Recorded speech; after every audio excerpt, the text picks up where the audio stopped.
Сәлем достары, сіздермен бүгін үй жағдайында жасалынатын табиғи дәмді пайдасы өте мол бір жасағаннан шығатын сырдың рецептімен бөлісемін.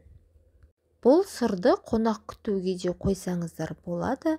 Каналыма подписать етіп қоңыраушаны басуды ұмытпаңыздар. Әрқашан сіздермен жаңа рецепттермен бөлісіп отырамын.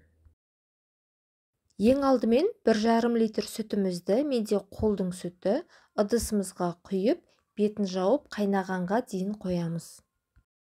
Сүтіміз дайын болғанша массамызды дайындап аламыз. 3 жұмыртқаға 20% қаймақты салып, бір келкі болғанша жақсылап араластырамыз. Міне бізде осылай бір келкі әдемі масса дайын болды. Сүтімізді толығымен қайнатпаймыз. Қайнауға сәл қалған кезде 1 шай қасық тұзымызды салып, жақсылап араластырып, үстіне дайын болған жұмыртқа мен қаймақты салып, жақсылап араластырамыз.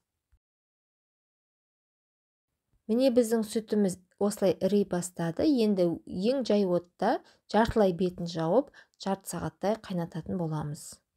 Енді ірімшігімізді сүзіп алатын ыдыстарымызды дайындаймыз. Үлкендеу ыдыстың үстіне ситамызды қойып, оның үстіне таза марлымызды 2-3 қабаттап қоямыз. Түбі тартып кетпеу үшін арасында ірімшігімізді осылай араластырып тұрамыз. Міне біздің ірімшігіміз дайын болып қалды. Осылай сары суы бөлініп шығуы қажет. Енді ірімшігіміздің барлығын сүзіп алып, дайын болған ыдысымыздың марлымыздың үстіне саламыз. Үстін осылай қасықпен нығыздап басып, артық суларын шығарамыз. Енді марлымызды осылай дөңгелектеп орап, ірімшігіміздің артық суларын барлығын шығарамыз.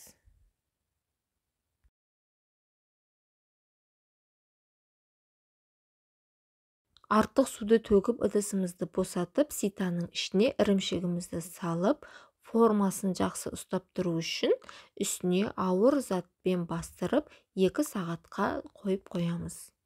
Мен 1,5 литрлік банкіге су толтырып соны қойдым. Міне біздің табиғи, нәзік, дәмді сырымыз дайын. Жасап көріңіздер, өте дәмді шығады. Барлықтарыңызға ұнайды деген сенімдемін. Сіздермен бірге болған Мадина.